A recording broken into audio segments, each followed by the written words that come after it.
नमस्कार, मैं दत्तेश राव सर, जय हिंद एक्सप्रेस में।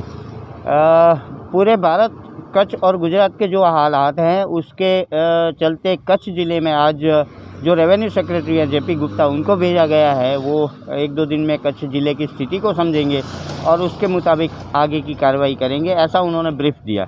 लेकिन कहीं ना कहीं हमें यही दिखता है कि यह सारी खाना फूर्ती के लिए हो रहा है। गुप्ता साहब ने पूरी डिटेल दी कि आने वाले दिनों में RT-PCR के 2 नए लैब चालू किए जाएंगे, जो कि एक गांधीधाम में होगा, एक भुज में होगा।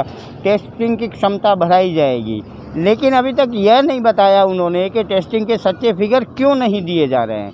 उन्होंने यह भी बताया कि जो प्राइवेट में टेस्टिंग होगी वह टेस्टिंग को भी उसकी भी क्षमता बढ़ाई जाएगी।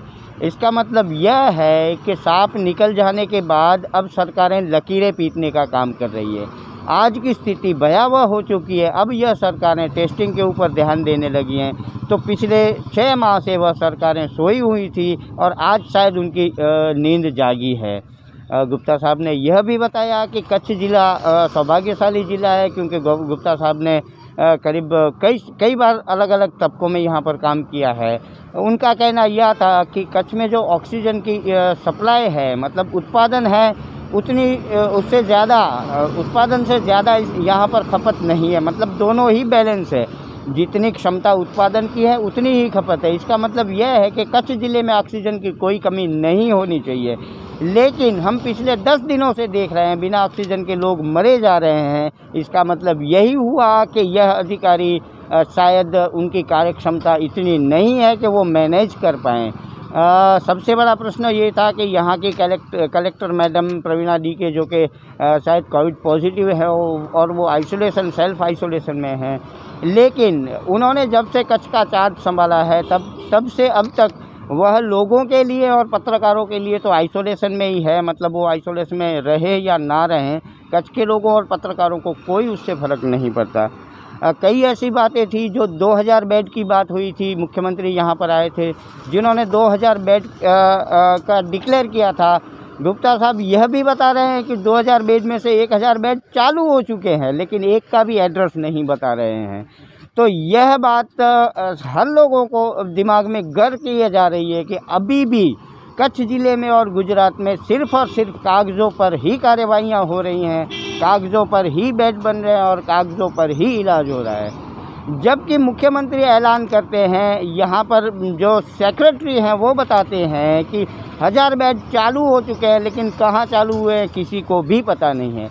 तो आप मान सकते हैं कि यह स्थिति का निर्माण इसलिए हुआ है कि यहाँ के अधिकारी हैं वह ना ही किसी काम में पकड़ बना पा रहे हैं और ना ही लोगों के स्वास्थ्य के लिए पकड़ बना पा रहे हैं।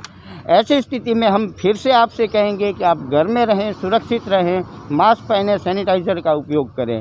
कच्छ ज़िले की हालत यह है कि उन्होंने बताया शायद आने वाले 1-2 दिन में स्थिति और अच्छी होती जाए, लेकिन अभी के लिए उनके पास कोई एक्शन प्लान है नहीं। अभी क्या करना है वो किसी को भी वो बताने की स्थिति में नहीं है। कच्छ ज़िले में अगर सचिव आ रहे हैं, वह सचिव जो अनुभवी सचिव हैं, जिन्होंने पिछले स्वाइन फ्लू में कच्छ में काम किया था। हालांकि तब हमारे अनुभव कुछ अच्छे भी रहे थे, कुछ बुरे भी रहे थे, लेकिन आज की स्थिति में अगर देखें तो उन्होंने जो प्रेस वार्ता ब्रीफिंग दी है उससे शायद ही कोई रिज़ल्ट निकलेगा। मोटे मोटे तौर पर यही बताया जाए कि सचिवों को लेकर सिर्फ खाना पूर्ति की जा रही है, उसके अलावा कुछ भी नहीं है। उनके मुताबिक केंद्र सरकार ने हर एक अस्पताल को ऑक्सीजन ऑडिट करने के लिए बताया गया है। अब यह कहाँ तक उचित है कि वह डॉक्टर पेशेंट को देखेगा या ऑक्सीजन की ऑडिट करेगा? ठीक है, ऑक्सीजन अभी बहुत कीमती है, लेकिन यह कीमती ऑक्सीजन की देखभाल देखना अधिकारियों को भी करना होगा। लेकिन यहाँ के अधिकारी जो हैं, एक भी अधिकारी हमें फील्ड में दिखता नहीं है। उनको लोगों की सुध नहीं है। हाँ, हालांकि यह बात है कि राजकीय आकाओं के पिछलग्गू बने घूमते हैं, इसलिए उनको कोई तकलीफ़ नहीं हो रही है, लेकिन हकीकत में तकलीफ़ कच्छ की जनता को हो रही है और कच्छ की जनता के लिए किसी की भी जवाबदेही हो ऐसा हमें नहीं दिख रहा। नमस्कार, मैं दत्तेश राव सर, जय हिंद एक्सप्रेस।